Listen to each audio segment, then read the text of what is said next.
So this October, we have been running a couple of different contests for some really fancy prizes. The prizes are hoodies. We've got a red Talon hoodie in our store that people can choose if they end up winning one of these contests. And we also have this fancy Halloween hoodie that you can see right here that's got a screaming feral on it. And so folks who win either our pumpkin carving contest or our flash fiction contest are free to pick either one of those hoodies as prizes. And so we should have a look at who actually has won these things. Let's start with the pumpkin carving contest. So the idea was you needed to carve a pumpkin with a State of Decay kind of theme. We actually provided a bunch of State of Decay style stencils for folks if they wanted to use those, or they could do something original if that's what they wanted to do. And we had several entries come in, and we ended up sort of voting on our favorites. And here is who won, starting with the real P1, who did a two-sided pumpkin, which is actually really hard to do well. He chose the plague heart symbol for the front, the skull eagle for the back, and the reason it's hard is because it's hard to line them up so that you can actually see the back wall of the pumpkin on the other side of your pumpkin. It's so easy to line them up in such a way that the pumpkin just goes dark. But you can see right here, he did a really good job of carving it so that both of them lined up, so you can still see sort of the brightness of the back wall. So we were really impressed by his work, and also his arrangement of his entry was really nice. So congratulations, the real P1. Mariek 2525 did a Bronto gas themed pumpkin, and the thing that was special about this was, look how complicated this is. This is the kind of thing you'd think, oh, they probably used a professional stencil or something like that. No, this is not one of our stencils. We did not provide this. Mariek did this themselves, and they lit it up with a beautiful green electric candle. So we thought this was really impressive. So Mariek is our second winner. Thank you, Mariek. And then finally, Psychat the Gray set up not just a pumpkin, but this entire scene of a firefighter with a high-angle rescue hatchet defeating a plague heart in the form of a pumpkin. We thought this was a really, really nice artful shot, and so congratulations, Psychat the Gray. You are our third pumpkin winner. But the pumpkins, that was only one of our contests. Our other contest was a flash fiction contest. And so the prize was among, next to the hoodie, they also were going to get it dramatically read on the stream. So I'm going to cross my fingers so that I can do a decent job of this. But the first story comes from Chip. It's called Danger and Oliver. So why did your parents give you Danger as a middle name? Oliver broke the silence in the car. Named after my grandfather. My dad wanted it as my first name, but my mom insisted on it being the middle, Danger replied, keeping his eyes on the road. Jet Danger Dawson, Oliver said with an exaggerated sing-song voice punctuated with a snort. All right, Olivier, Danger replied, accentuating the French pronunciation. Oliver's face scrunched up. Damn it, you've been talking to Gomez, Oliver growled. It's Oliver, not Olivier. He full-on punched Danger on the shoulder. Ow, what the hell? Danger turned his eyes from the road to glare at his friend. However, Oliver wasn't looking at him, but at the road with panicked eyes. Bloater! Danger turned his attention back to the road in an instant, swerving to the left. Time seemed to slow down as the car missed the bloater. That was wearing a hockey mask? It has a hockey mask, Oliver confirmed as he turned and looked through the rear windshield. I bet it was those damn zombie hunters. They're crazy enough to do that. Danger glanced in the rearview mirror. Oliver growled. Freaks.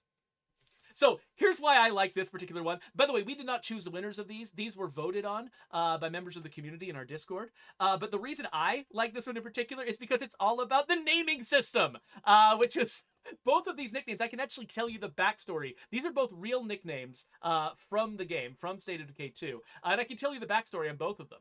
Jet Danger was actually the name of a kid of one of our former employees. She's no longer at the studio, but she actually has a child named Jet Danger, and so that's where that came from.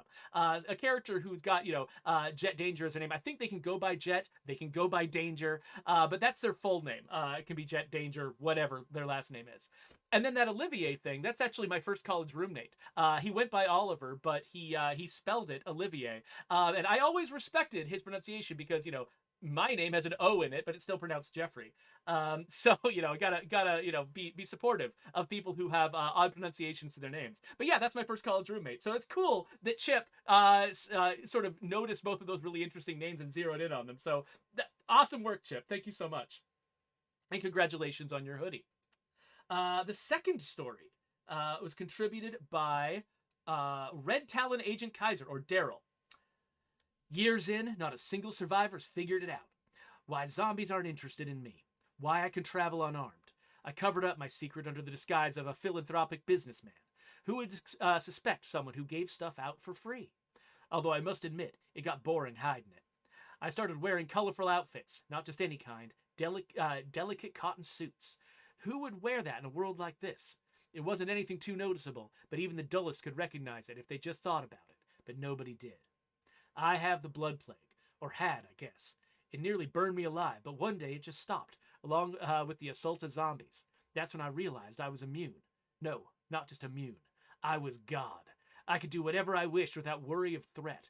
Make a man risk his life, cutting red Zed limbs for a gun. I just realized I never unmuted the other people in the... So, hey, Eric and Astar, you can actually talk now. Sorry, I forgot to unmute you before. Anyway, I was God. I could do whatever I wished without the worry of threat. Make a man risk his life, cutting Zed limbs for a gun. Perhaps make another waste an unreasonable amount of materials on bolts he may never use. It was so easy. Put the right bait on the hook and they'll always bite. Same as those monsters. Cash Beaumont, the bounty broker. So I like this. It was like a dramatization of Cash Beaumont with a full explanation of why he stands out in the middle of nowhere, surrounded by zombies, and not a single zombie ever attacks him. Apparently, according to this version of our lore, this sort of fan version, it's because he's got the blood plague, and the zombies see him as another zombie. Which, you know, I'll accept that. We've got weird blood plague anomalies all over the place. Why not, right? So that was the second winner. So congratulations to Red Talon. What's your name? What was your name again? Red Talon Agent Kaiser, or Daryl. Congratulations on being our second Flash Fiction winner. And finally, our third. This is a little bit more of a serious one. This is from Nate, the living Team Fortress 2 dispenser. Hey there, kid, I said to my son as he was playing with his toy trucks.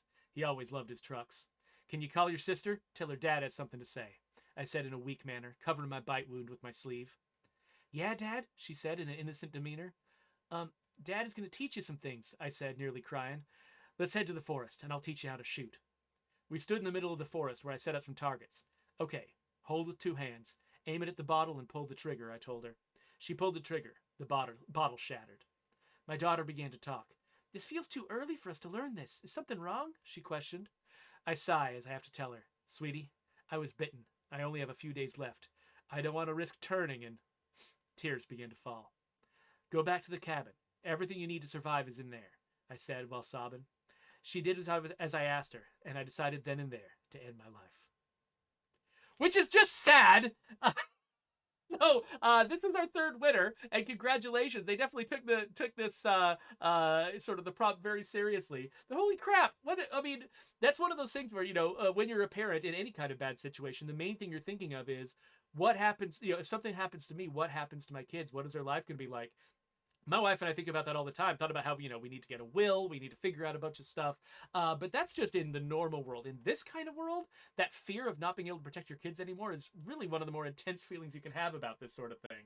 So congratulations, Nate, for being one of our winners. Some really crazy stuff.